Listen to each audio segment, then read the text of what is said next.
And Margarita. Thank you. Now, today, you're gonna meet two more of our team members. Remember, we shared that there's a whole thing behind this wonderful program. So starting today, you will meet Sarah. Okay, I will let Sarah introduce herself, and Jakob. I'm not sure that Jakob will join us today, but we'll see. No? Okay. If not today, then another time. I thought I heard Jakob. אני אשתף מסך? Okay. Karen, would you like to introduce yourself maybe before? Okay, so good morning, everyone. My name is Sarah. I'm a geriatric social worker for many years, and I'm part of the team that wants to assist in making your stay here in Israel as caregivers as professional and as wonderful as could be. And I will be, for the next 3 meetings that we will have together, presenting a PowerPoint presentation about different subjects we think that might be helpful in your work. So first of all, I'd like to welcome all of you to Israel to be part of our caregiving community. And I commend you for doing this very brave and honorable thing, leaving your home, your country, everything that you're familiar with, and to assist, people in need in a foreign country, especially, this far away. Very strange language, strange culture, strange everything. So I commend you and I welcome you. Today we're going to be talking about culture and values and the relation with the elderly people. And I'm going to share a screen.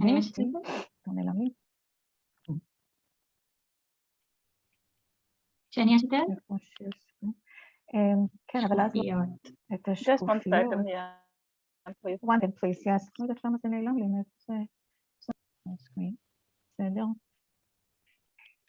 Okay, yes, okay. Yes. Very good. To talk about today is culture, patient, and of course values we all have. And if with and I'll be talking about our toolbox. As basic tool is our personality. I think that we bring that wherever we go. Obviously, can't run away from it. And the more we become better people, more attuned to what's going around us, the more professional we are, and obviously we're better people. But it goes hand in hand. So today we're going to talk about what are the basic values in the caregiving work: human dignity, autonomy, tolerance, empathy, compassion, and care. All of these words have a lot of me. Share that with you, and I would also like for you to share with us what your thoughts about these, how they come to and in your past experiences. And so I will be speaking for about 25, and then we're going to have a 5-minute break. And this is going to be an interactive kind of a session, and I invite you and encourage you to participate. I think you're going to benefit. When you're brave enough to come all the way across the country, I hope you'd be brave enough to share with us in this short interaction. So what do these values mean in caregiving? Well, let's see. Human dignity, value that refers to a person's unique trait as a person. Dignity is the right for a person to be valued and respected for their own sake and to be treated ethically. Respect your patient's humanity, privacy, thoughts, feelings, opinion, beliefs, and of course his body. Maintain your patient's privacy and dignity. Well, there's a lot in these words that I'd like to maybe expand on a little bit. First of all, you're going to be entering a person's home. This is his safe place. He is obviously in a state in his life where he has lost so many functions that he cannot have anymore in his life. And you're entering a very private, safe place. You're a stranger in a way invading his space. And so you must be very minded when we're talking about respect, humanity, and privacy. You must be very minded, not just, on the social medias and not in things, not allow them to feel comfortable with your sheer presence in that space. Okay. And of course, it is to manage that. And you must understand that, in spite of the fact that perhaps the family or the client or patient, I always try to think of our clients and patients as one. They are clients and they are patients as well. And to think of them as people that in a state of crisis as well as change for them in terms be like anymore. Hopefully it would be better, but also it will be different. And so in spite of the fact that they're waiting for you, the whole family is anxious to make a change for the better for them and for their client, but it will be a change that will require a lot of effort on their part. Sometimes they're not even aware of the effort that's going to be needed. Okay, so this is kind of a situation that must be negotiated. And as caregivers, our responsibility, in spite of the fact that you're also in a state of kind of shock and state of anxiety. So we're talking about thoughts, feelings, opinions, and beliefs, and of course, the person's body and personal hygiene. All of those things are very, very sensitive, and we must be very gentle and minded about how we approach and how we touch and how we deal with situations, okay? Not just thinking about how we feel about it, but also how they feel about it, okay? We want to maintain a patient's privacy, and all of that is dignity, right? Autonomy is the capacity to make an informed and uncoerced decision, self-directing freedom, and especially moral independence. Give your patient the right to choose what he prefers to do, this is very important. Every day, each meal, each situation, what would you like to do? What would you like to wear today? What would you like to eat today? Or even this morning, would you like this or that? And allow them to make the tiniest and smallest decisions, even though they decide the same thing every day. The fact that you ask them and they make a choice is a very important aspect in your communication with them, okay? Even though they make the same choice every day or not, but just allowing that option is very, very important, and giving the person the self-dignity and respect that he deserves, okay? And even if you can perceive already the routine, very important to ask every day, again and again. Choosing is one of the small freedoms that they still have, and we want to respect that. Tolerance. Toleration is allowing, permitting, or acceptance of an action, idea, object, or person which one can sometimes dislike or disagree with. Be tolerant of your patient or client, as I like to say, and give yourself the time to get to know each other. Even if you don't agree with him sometimes, always respect him. So I want to say that, we all have sometimes Asians are like, what Filipinos are like, what caregivers are like, yes, what Israelis are like, what old people are like, what men are like, what women are like, what we all have all kinds of preconceived notions from our past, from whatever we've been in. Time to get to know this very specific person, and we may not agree with their ideas, their thoughts, the way they express themselves, and we'll talk about that a little bit later, because we have a culture difference here. How people behave, how people think is very much influenced by our culture, where we grew up, by our family, by our values, by our religion, by the magnetic field of the earth. I think also influences us. And so we must be very sensitive to that, and not to make judgments, obviously, and be very tolerant of especially of our client and his family, and the way they think, even if we don't agree. Perhaps you've in their home, and this is a whole new situation. Save them, especially in the kitchen, in terms of each family is different, obviously. But it may, cause some tension, anxiety, where you put things, what you touch, how you move things, all of those things you must be sensitive to.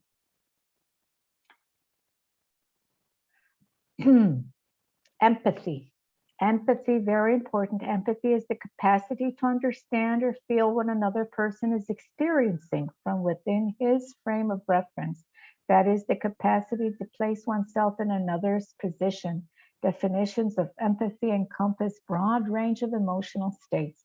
Try to empathize with your patient's physical and emotional condition.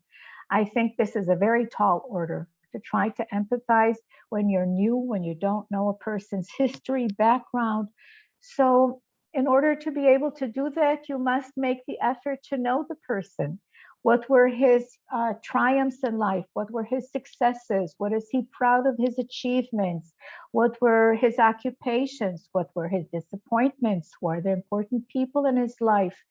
You know, all of those things make up a person, and especially, you know, at any age, but obviously towards the end of their life. And once you know their history, I'd like to say that, you know, Israel is a very young country, and most families, not all, but I would say a big part of Israeli families are also immigrants. They've also been to a new place, new challenges, different culture, different language, and so on. And so in that respect, they can obviously empathize with your situation, and you can try to empathize with them if they're in pain, if they're in discomfort, if they're in, you know, sad, whatever. Only after you know a person, you can try and, you know, to empathize and to get in touch with the way they feel. Very important step to invest in a blind way. Compassion, sympathetic pity and concern for the suffering and misfortune of others. Compassion motivates people to go out of their way to help physical, mental, and emotional pains of another person and themselves. Well, I'm assuming that if you've chosen this profession, you have quite a bit of compassion in your personality as of this minute, because it's not a job for everyone.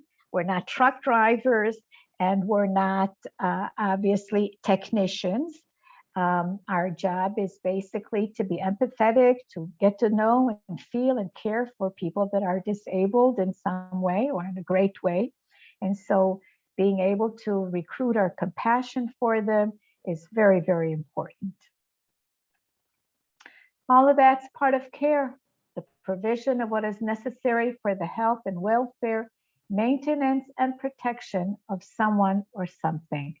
So one of the major important things is for us to build a care relationship with our client or with his family. And of course, there's always a family involved very often.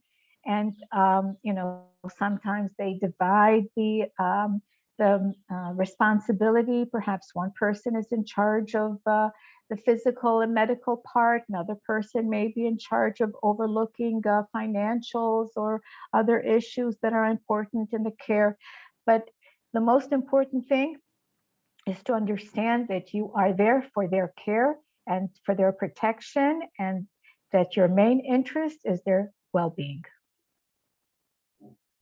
So, as I promised, I invite you to share if you think that there are other important values that haven't been mentioned so far, and what is your opinion about caregiving work, and if you've had experience as caregivers, we'd like for you to share. And if there's any values that you believe are important caregiving, we'll add them to our list. Would anyone like to share now?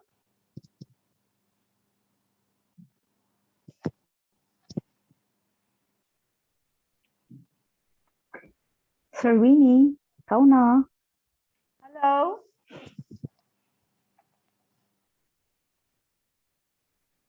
Who's speaking?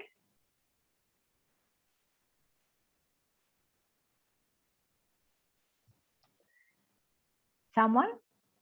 Hi, ma'am. Hi. What's your I name? have one. Yes. Tagala, is that you speaking? Tagala, maybe you need to turn off your video, unfortunately. Then it Now we might be see better. you. I think your connection with the internet is a little bit weak. Okay. So in spite of the fact that we'd like to see you, in order to Slow, hear you, yes. we need you to maybe turn off the camera for a few minutes, and then you can speak to us. Tagala, can you hear? Camera off?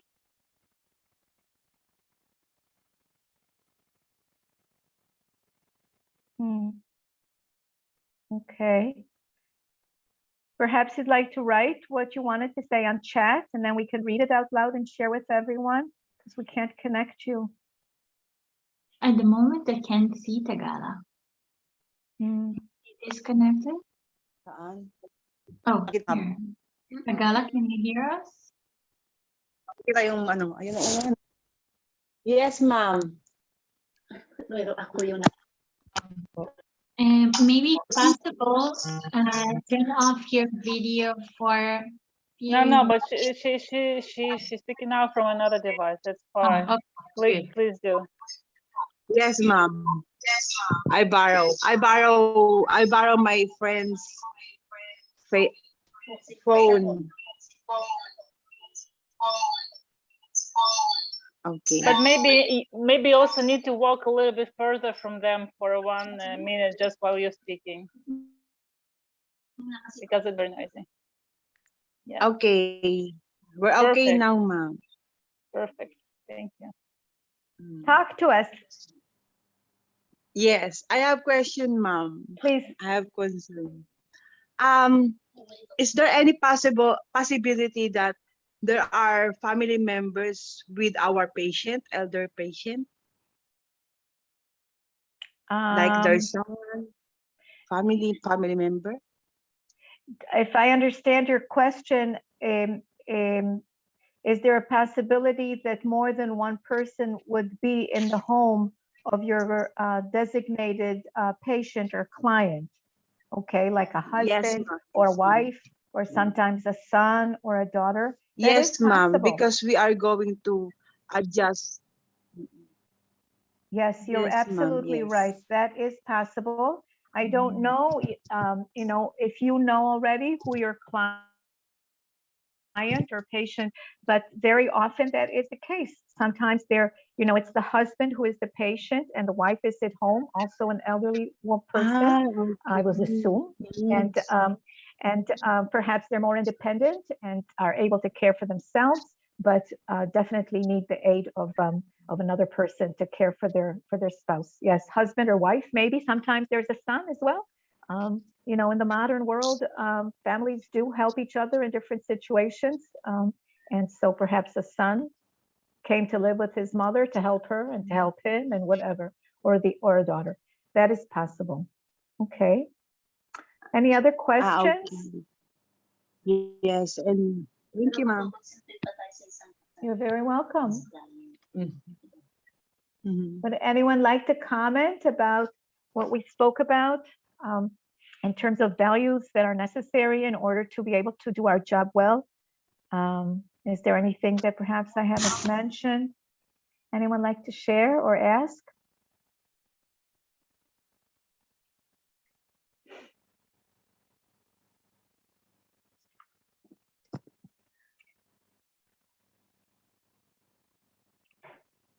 Okay. Hello, ma'am. Good morning.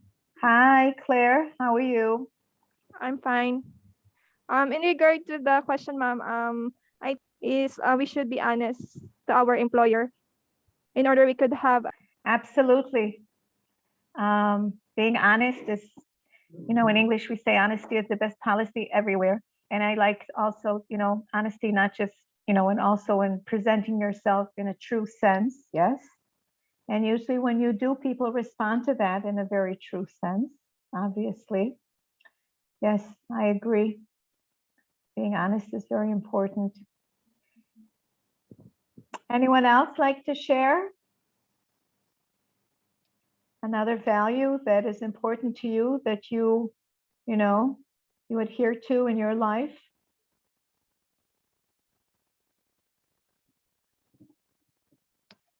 I haven't been able to see the whole group. Are there men in our Maybe you group? stop share screen and then you'll see the whole group, and then we'll. I go see, back. right. Okay, now I do. You're right. Okay. So we do have quite a few gentlemen with us. Any one of you like something about values and caregiving, or that guide you in your life in general?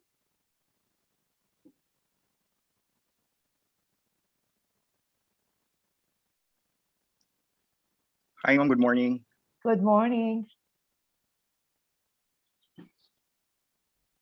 I just want to share. One of the most, I think, the most important also values that is positive attitude in order for us to demonstrate, or we can effectively do our job or our responsibility as a caregiver. So every day we have different challenges we encounter, morning until evening. There's a lot of stress. So I think this value is very important also, being a positive. That's all. Thank Wow, you. thank you. I think you're very right to be able to have positive energy and a positive attitude towards, towards such difficult situations. Takes an enormous amount of, energy. And wow, yeah, it definitely is to be able to feel good. And exactly. And to spread that in your vicinity is important. What charges you? What gives you the strength to be positive? Do you know? Yes, of course. Yeah, I know. That's my personality, because it's your in your I forgot, but that's my personality. God, yeah. You have been about, what's going on in your life. That's a very big blessing, important, especially in difficult situations. And smiling. And smiling. Absolutely. Now, Thank you. and I like to ask, are there anyone here who had an experience with caregiving in your country or maybe abroad? Maybe did you take care of a family member? Maybe. Do you have any experience with caregiving? I'm asking all of you, the group. Roberto, I see that you want to respond. Would you like to share? Yes, I have a good morning, ma'am. Good morning. To all. Yes, I have a experience before with my father. Oh, He's no. able and is not going to work with himself, so he's bedridden. So I do everything to put him diaper, to clean him, just like that, to feed him. And it's difficult, but need a lot of patience. Okay. That's true. Did you feel that you took with you some knowledge or values that you started to build while doing or helping your father, caregiving father? Something that you took with you from your experience, and now you feel that you need to take with you forward? You need to learn what he likes, even he don't speak. You need to learn him his what he likes, what he wants to do. I think and need a lot of patience to understand him. Okay. Yeah, that's very important. Thank you. Thank you for sharing. Yes, thank. But sadly, he's gone. He passed away. Yes, he passed away. Okay. And Sorry. did you think this would be a profession that you would pursue before you took care of your father? I think no, but what I learned is to show all your respect to your family, to my father. And I learned that what I realized, what we do before when we are children. So I think I must have to, what do you call that? Just like for taking care of him also, because it's like he's my father. And even though I think I can do it to other people. Okay. Sometimes it's more difficult when you're taking care of a father or a mother else, because it's difficult to change the role to, Yes. from being the caregiver to, from parents. But okay, good for you. that you found that that was rewarding enough that you would like to pursue it as a profession as well. Okay, life has different surprises for us sometimes. Yes. Would anyone else like to share about values? Yes?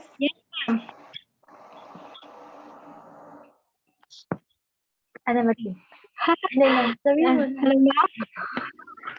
No. Yes, ma'am. I am Ana Marie, ma'am. I want to share one of the most important value the caregiver must have is respect, ma'am. The caregiver must respect his patients and also the family of the patient, and also good communication, ma'am. A caregiver must have good communication with the patient's family and update the family on whatever happenings to the patient, ma'am. Okay, thank you. You're absolutely right. And have you had experience caregiving in the past for someone? Michelle, is that you? Your name is Michelle? Ma'am, we're using only one device, Okay, ma'am. so what is your name? Anna Anna Marie, Marie. ma'am. Okay. So Anna Marie, I'm asking, have you had caregiving experience before? Have you cared for someone? Not yet. I don't have, Okay, ma'am. so this will be your first time. Okay, very good. But you have a very good attitude, and I'm sure you'll do well. Thank you. Okay, and I see that there's someone else that wants to say something. Maricel, so you have something? Hello, ma'am. I'm Joanna Lynn. Joanna Lynn, okay.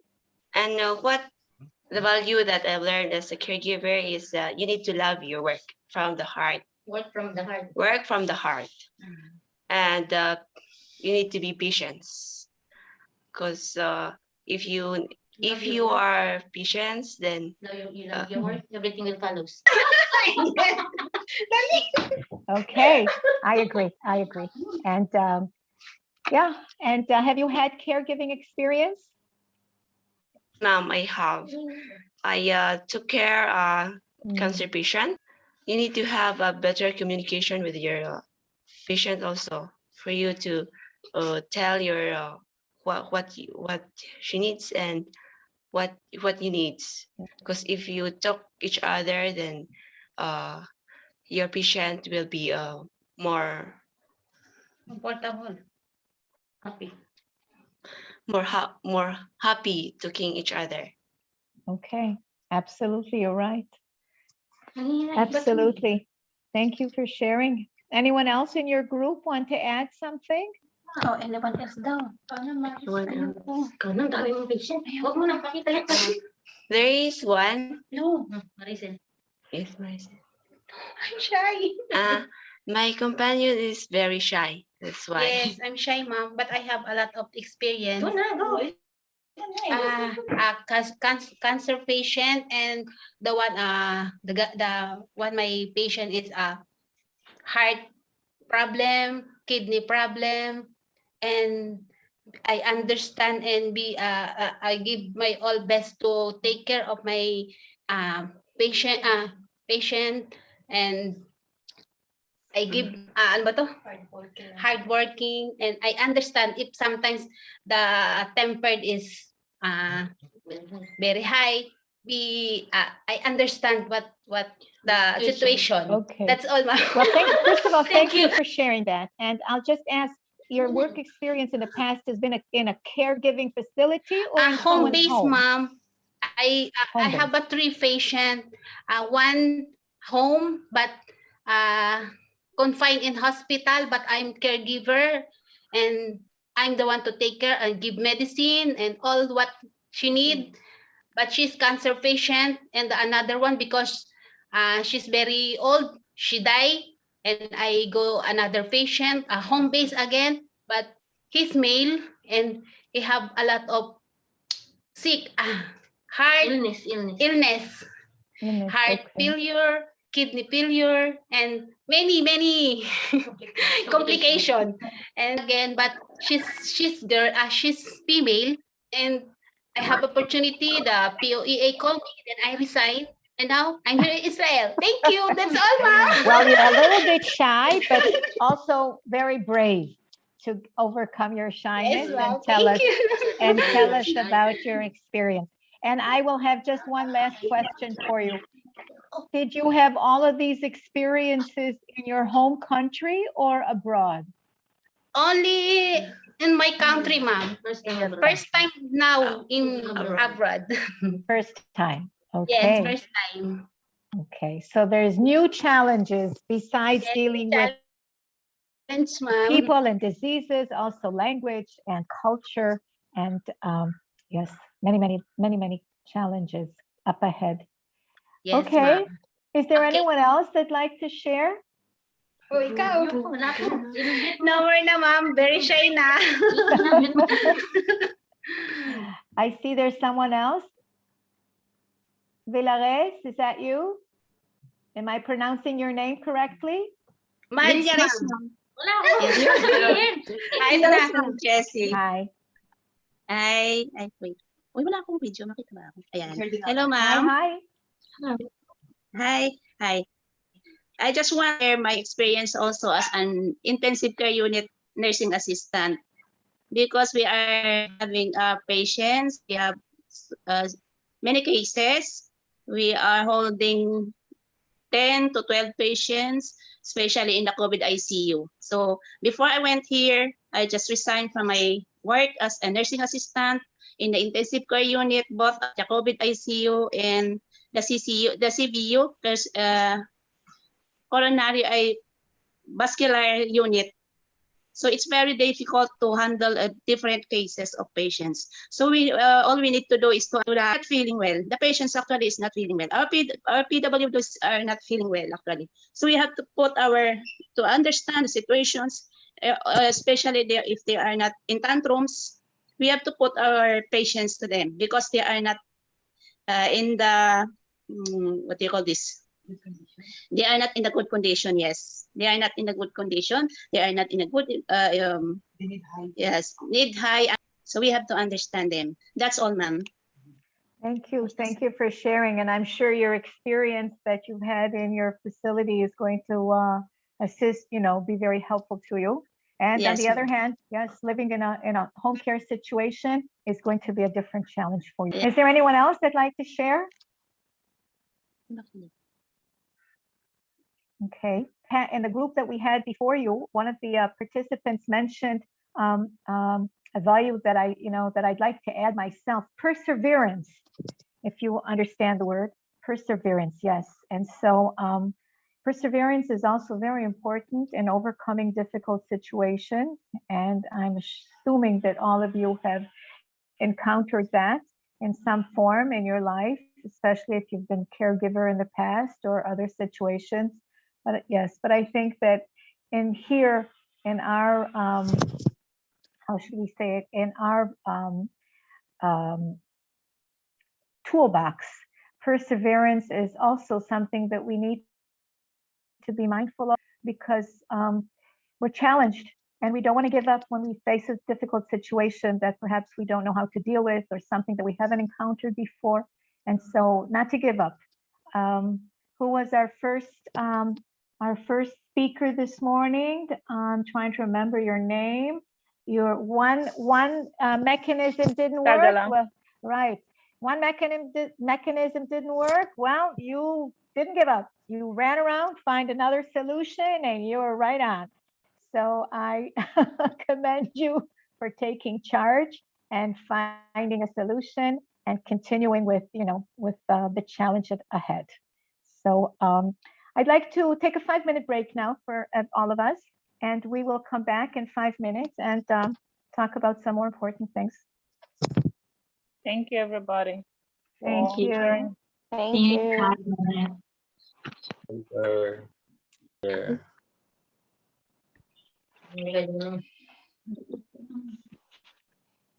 Okay. So Margareta, I'm continuing with our presentation. Okay. So the next subject that I'd like to bring up is gender aspects in caregiving work. Okay. this is also an important subject that we must be minded of and take care to listen about. First of all, obviously we're all one gender or another or in between. And in Israel, you may know, or you will find out, that generally our society is very open to all kinds of in-betweens in general. But I would assume that our clients or patients are probably more conservative and also in way of thought are conservative. So very important to be minded of the fact that we are either men or women. Most of you are young, coming into a home where perhaps, as I said earlier, there is a husband that is the main patient or the wife, and there is another, husband or wife in the family, sometimes a son, sometimes a daughter. And just your presence as a different sex may arouse and may provoke positive and negative feelings. And it is very important to be aware of the feelings that are initiated by our presence and by the way that we act and how people respond to us, not just as young, energetic, good people, but also in the way that we are perceived also sexually. So although most caregivers are women, there are also men in the caregiving society, especially when a man needs to be cared for. And some of the female caregivers provide care for a man or live in a home where there might be a man. And some of the male caregivers can provide for women, or a woman may be living in their home. How does gender contribute to the caregiving relationship? Although women usually adults, parents, spouses, and other family members, there are also men who have these abilities. Women naturally have the ability to care for others with empathy, compassion, and concern and love, but men can also have good caregiving abilities. Your caregiving qualities are an asset, and be proud of them and use your caregiving abilities to provide good quality care, obviously. But I also want to say that situations may arise where, because you are caring for people in a kind, tender, perhaps loving way, touching, speaking your voice, and caring for all kinds of, bathing, clothing, feeding, all of these intimate situations, this process of misunderstanding, okay? You want to be gentle and you want to be kind and you want to be, very positive and happy in the way that you approach your patient and your client, but we don't want to be misunderstood, right? That we are not making any concession to being sexually approached or being inappropriately communicated to, yes? So it's very important that you're minded on how your client responds to you, okay? And sexually as well as emotionally as a person, okay? So it's very important that you're minded, not to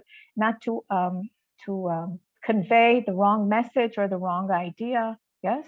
And also not to be perceived in a way that you don't want to be. To stress and to clarify that sometimes by being respectful and shy and not looking a person in the eye can be misinterpreted for agreeing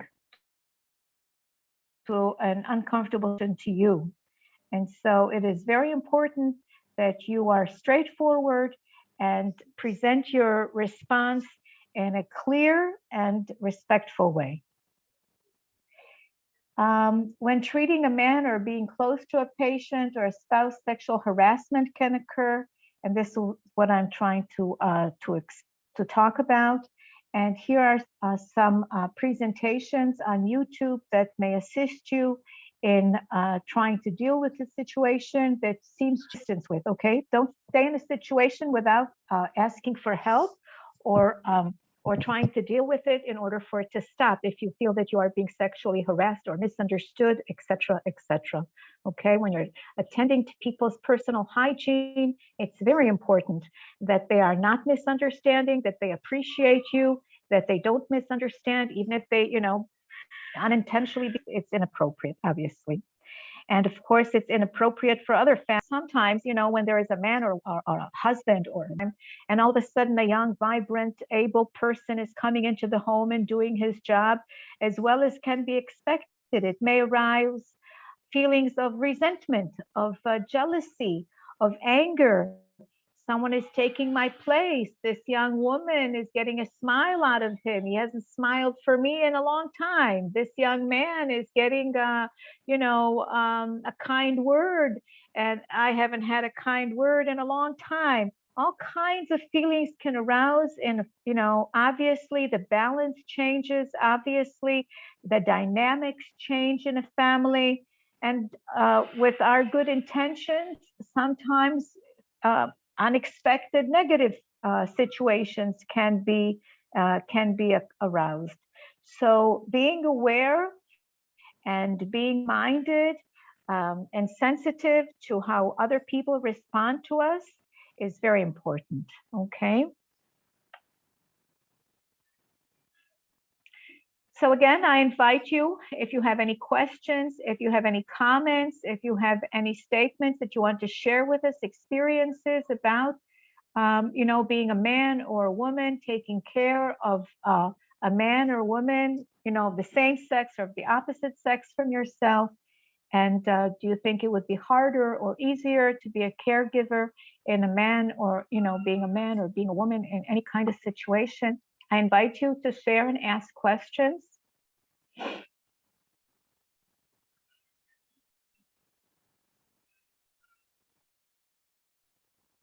Anyone?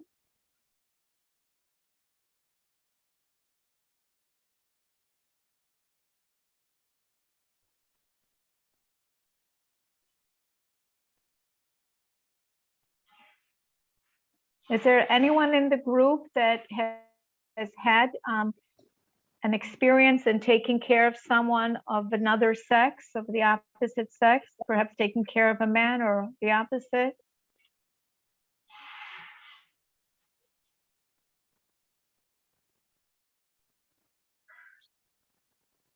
Valerie? That my Villarez, sorry, I'm saying your name correctly. Would you like to share? Asan yung camera natin? Ma'am, I'm Heda, ma'am.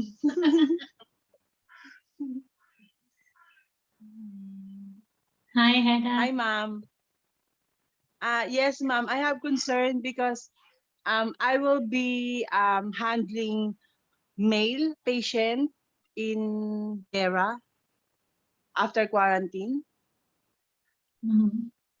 Okay, and is he living Yes. alone, this man? Okay. Yes, ma'am. Yes. I suppose he is alone, and actually, it is good that a caregiver is a woman because we can handle both male and female, regardless of if they are, higher than us or their height, their weight. We can still be what do you call that? Unisex. We can both handle male or female. You know, they should handle only male patient because if a male caregiver would assign to female patient, it's a very awkward.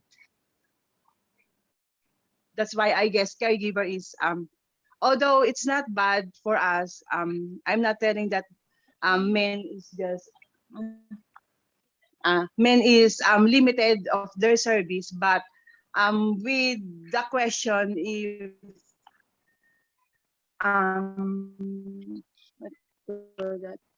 do you think the caregiver male or female? I think on our side, yes, it will be easy as a caregiver if you are a woman. Okay. Well, first of all, thank you for sharing, and also that you're Yes, not ma'am. afraid. It could be a difficult situation, different culture, different ideas of, how men should behave, how Yes, women should ma'am. behave, and you're willing to take on the challenge. So I commend you. And I will also just say, because you mentioned, the man may be stronger or bigger, taller, and so on. You don't seem like a very big lady yourself. You seem kind of petite. I will say that there is in Israel a very good medical system, and that that are that are out there in order to assist in taking care of disabled people would be available to you. So if you need assistance in lifting, pushing, bathing, there are all kinds of devices that are, readily available for almost no cost, if any. And I hope that that you'll be meeting your challenge successfully. Okay. Is there anyone else that would like to comment or express? Ma'am, thank you. Thank you. Thank you. Roberto, I saw that you were nodding your head and you think that men can also take care of women. What do you think? Yes, ma'am. Hi, hi again. I think so. We can take care also for woman patients, because you have to think that they are just like your family. Only the problem maybe is in taking her a bath, but we don't have to be Okay. shy, or maybe things it's the same care, even they are a woman or a man. That's what I think. Just to, Okay. just Thank to you. be under. Thank you. Yes, ma'am. Okay. I think that's that's the ideal, to be able to take care of people of any sex, obviously. And from what I understand, your experience was to take care of your dad, so you haven't had experience taking care of a woman. It might be a little awkward at first if you were approached with this situation, but obviously you have the right attitude. And I will just share with you all that I worked with elderly people for about 30 years, and I was always at time. I said, they're not old people, they're people. And and so I can identify with what you just said now. If it's a man or a woman, it's a person, and they need help, and you're there to help them, and you would adjust to whatever situation would be necessary. Okay, I commend you for that, Robert. Thank you, Roberto. Thank you. Okay. Anyone else like to share?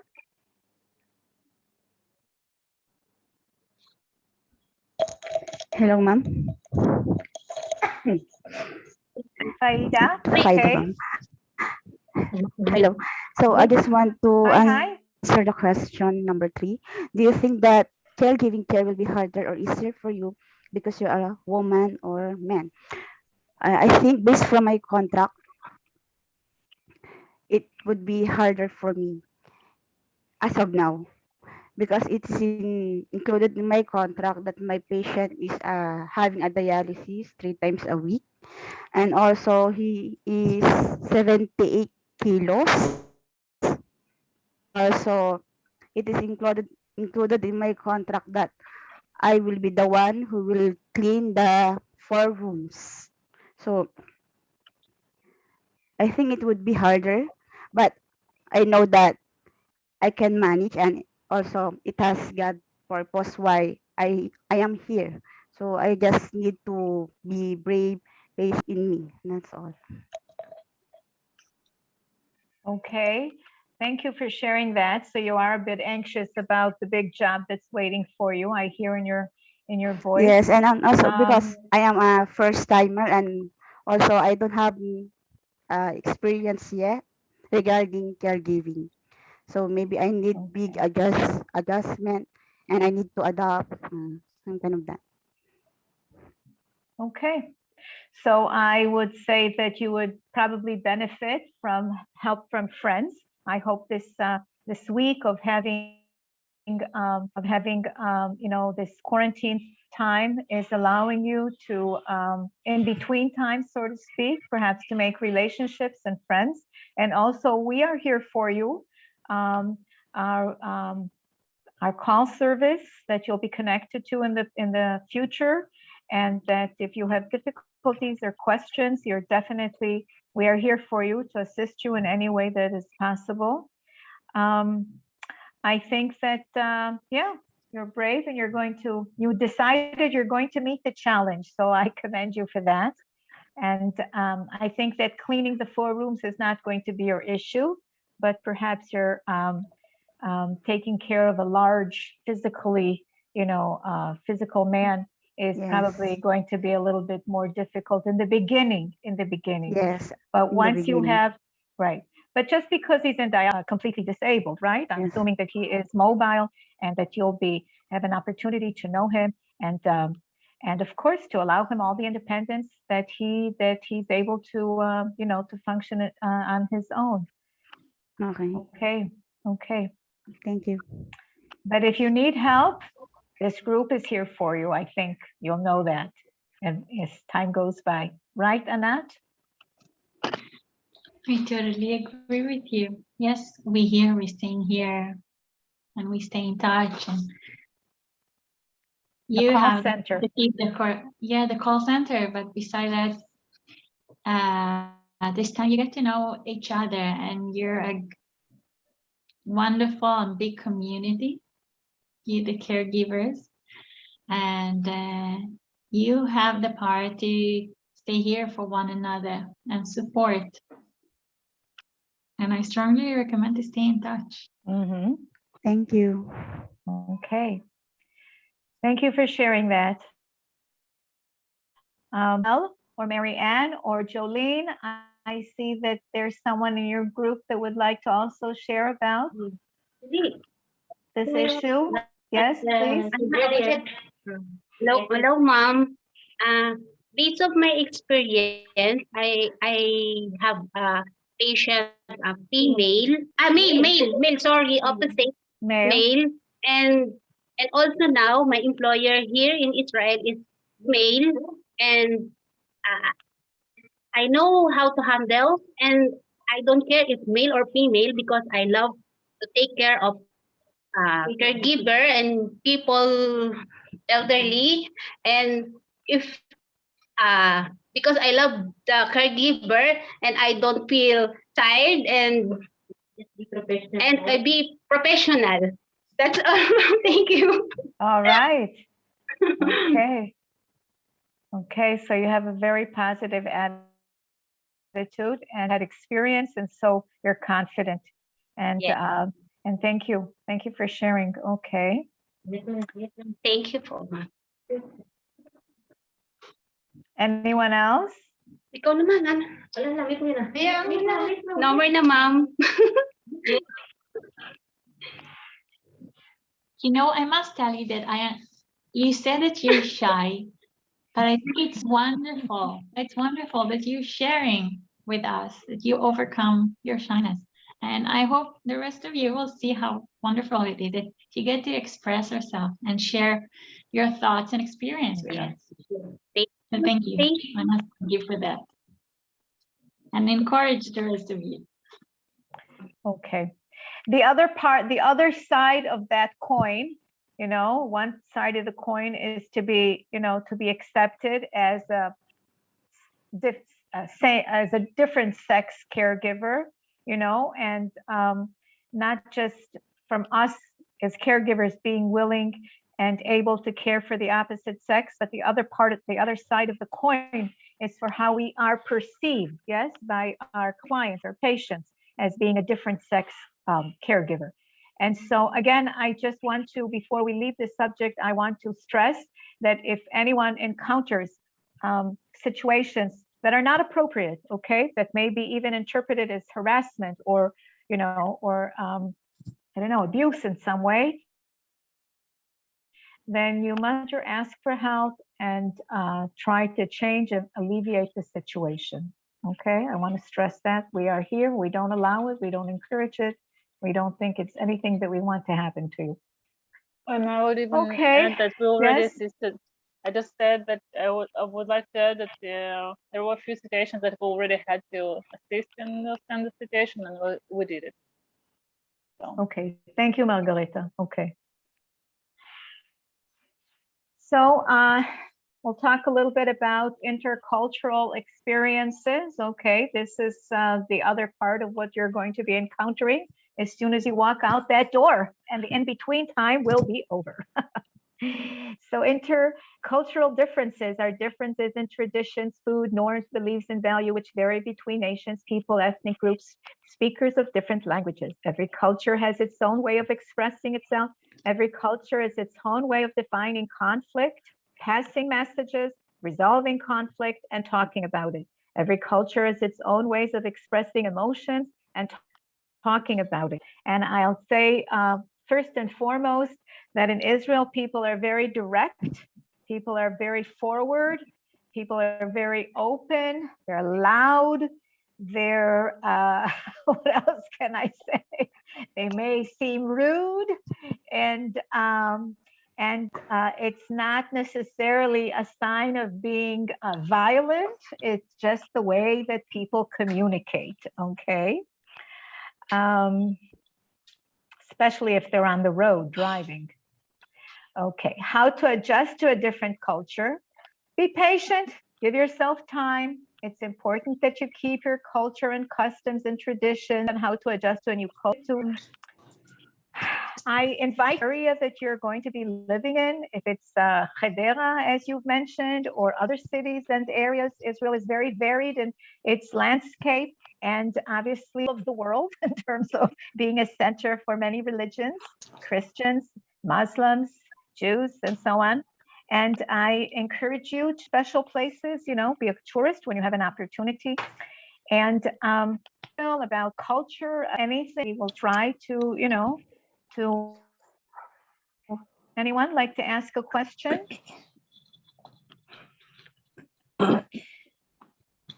Anyone know someone that's been in Israel, like about caregiving work in Israel?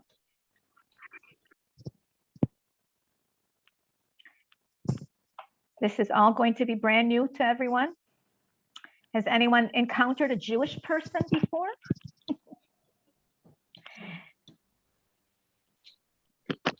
Maybe not. Okay. This is your first time? Hello, ma'am. Good morning. Hi, good morning.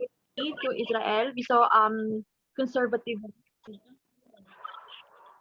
guys suits with hats. So is that the indications that they are the more conservative ones, or we just want to know the differences between the Israelites or the Jewish that are conservative and the not so conservative, ma'am?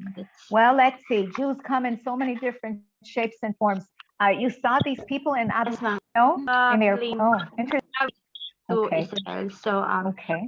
They're wearing black ones, but they have this cap Jewish, but long sleeves and they're only the cap. So is that we just want to know the differences, ma'am. See, I don't know if I'm asking the correct well, question. I'll say a few things about your question. So first of all, like I said, different cultures, they come in many and different dress styles. Yes, so I will say that the most important thing is, you know, I'm not going to tell you all the different kinds, but the most important thing that I can tell you is that the customs and the way of life that the family that you're going to be with, this is the most important. And you know how, and you know, between milk and meat, please, you know, how to honor the Sabbath is also kind of a special way that people deal with things that of your specific family is good. You know, some people wear those black hats and they don't. Some people, to tell you the truth, I don't even know how to put the names in all the different groups myself. Really, I'm serious. And I lived in Jerusalem for many years, and sometimes they wear women wear a wig, and sometimes they wear a hat. And if they wear a wig and a hat, and if they, you know, if they wear a skirt and they wear pants and a skirt, or just a skirt, I mean. I can't tell you the different types. So the most important thing to know is that there are dietary rules. There are, that some people adhere to in different ways. That's the most important thing. Anat, Margareta, you're invited to comment. That's all I have to say.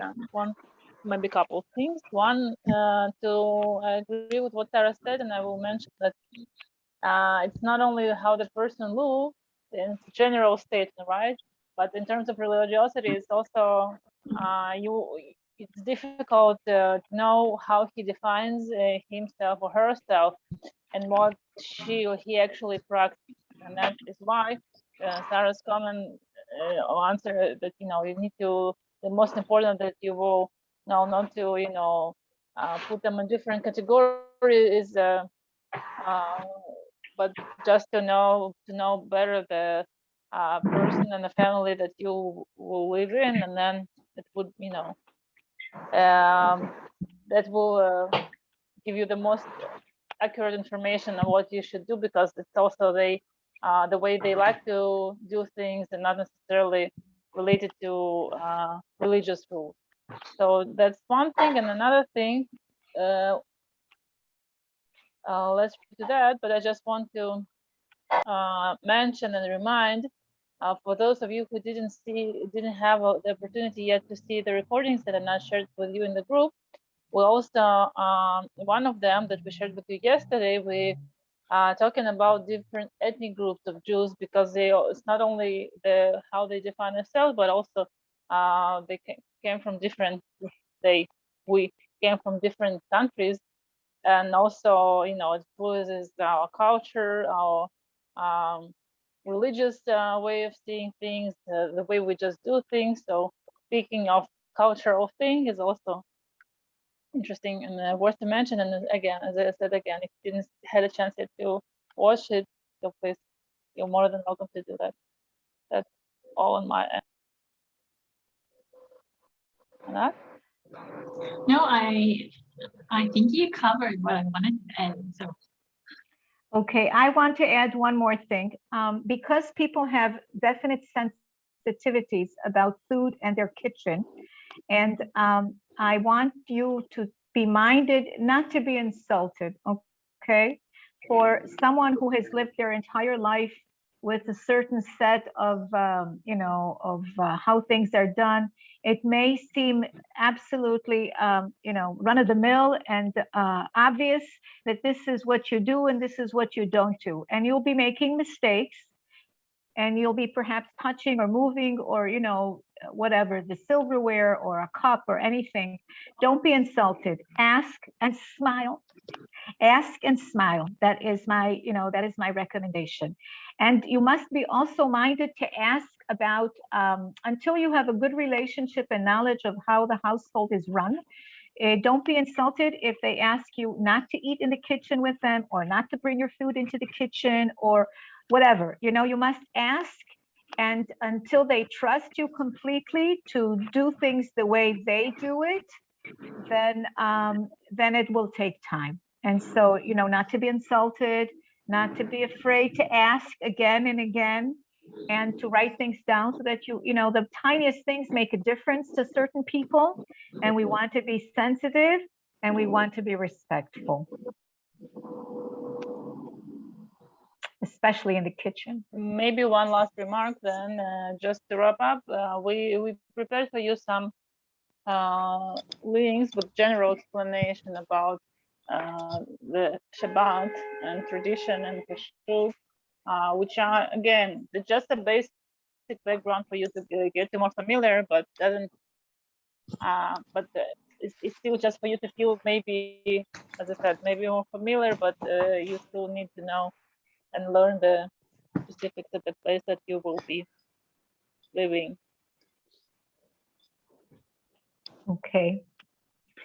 So I hope that answers a bit of your questions and lowers a little bit of anxiety, or maybe makes more anxious. I don't know. But you're on a learning curve, and you all have good attitude, and it'll take time and patience, as we said, and I'm sure it'll be fine. Anyone else like to ask a question? I see someone. Yes, please do. Open your mic. Jeffrey, yeah, you should open your microphone. Hello, I have Hi. a question. Hello. The last question is, I hear that when it's Shabbat time, should I take a ride like Friday and Saturday? Is there a time for it? What time is the last trip on Friday? And what time does the ride start on Saturday? If I understand your question correctly, you know that public transportation, if that's what you're asking about, public transportation, okay, does not usually run during the Shabbat. You're right. In most places, I don't know where you're going to be living. If it's a city of some sort, kind of a big city, there is usual alternative transportation if you need to go somewhere. But you know, usually it's a little bit an hour before I think an hour before sunset, or an hour before after sunset at the end of Shabbat, and an hour before sunset at the beginning of Shabbat. Usually that's the rule for transportation, if I'm not mistaken. But obviously you can ask where you are. And in big cities, there's always alternative transportation. There's usual, okay, shared cabs and other means. Do you know where you're going to be staying? In which city? I stay in Haifa. Haifa. Well, that is a very big, you know, intercultural city with many options for transportation. Anat lives in Haifa. You have less than during the week, but you have public transportation that prefers to buses. Thank you for answering, ma'am. Anyone else have questions or thoughts you'd like to ask or share? Yes, Claire? Hello, I would like to ask call them, can we call them, like for example in Saudi, we usually call our patients like Baba, Mama as a sign of respect. What about here in Israel? How can we call our employer or patient?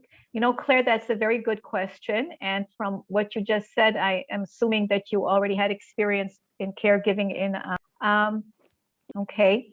I'll tell you something, in Israel, not very formal on a regular basis. We call each other by first names, irrelevant of age, you know, even in the class name, and also elderly people, we call them by their first name.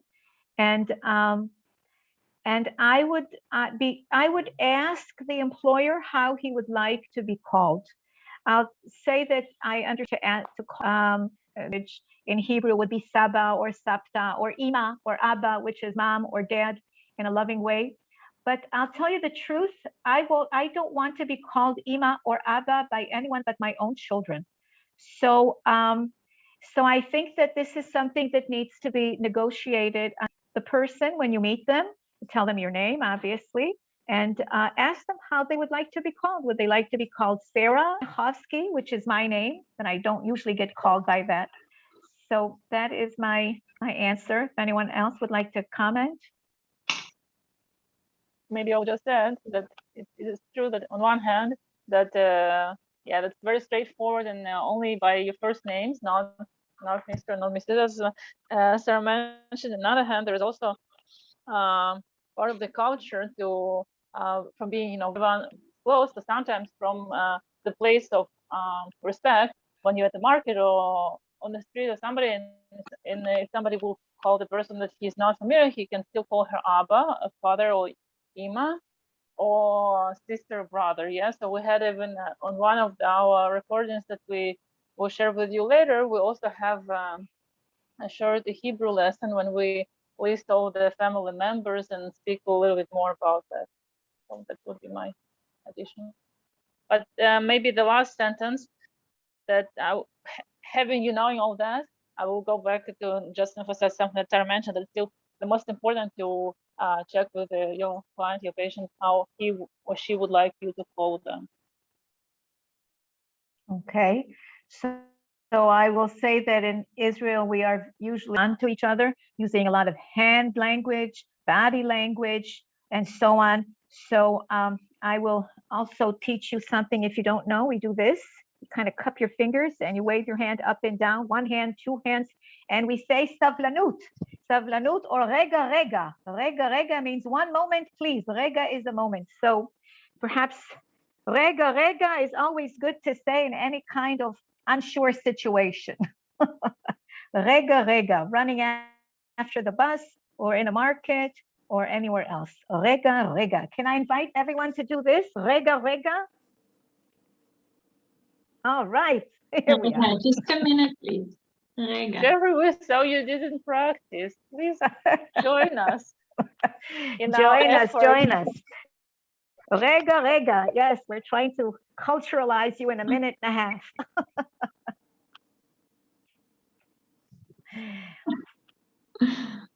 All right.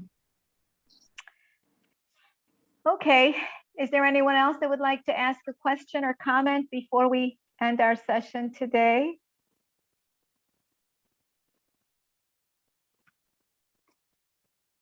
All right, everyone. I'd like to remind you that we still have the Viber group, and you can text us if you have any questions. Here in the chat, we will meet again on Sunday. Okay, so you can always write questions or concerns on our chat on Viber, and of course here on a conversation that we would like to have you all here sharing your thoughts and experience. So remember what we learned yesterday. Shabbat shalom, and I will add lehit shalom velehit raot. Shabbat shalom, lehit raot. Good. All right. We got some people with linguistic abilities. Now, Very I good. want to remind everyone, I'm sorry, just right before we finish the meeting, on Saturday, I like to remind you that normally people doesn't work, okay? So if something is missing, if you see you don't have enough food for the, or for Shabbat, if you're missing food or something that needs to be done before Saturday, please contact your placement agency, okay? I recommend doing so now before noon, okay? Because normally afternoon people, okay? And quite a few links with you and some more links for, okay? And I'll write you for next week the time when we're gonna, okay? Thank you, everybody. Wonderful. Have a wonderful Shabbat weekend. shalom. Get some rest. Shalom. Get Shalom. time zone. Shabbat shalom. Amen. Bye. Shabbat shalom. Thank you. Shabbat shalom. Bye. Bye. Bye.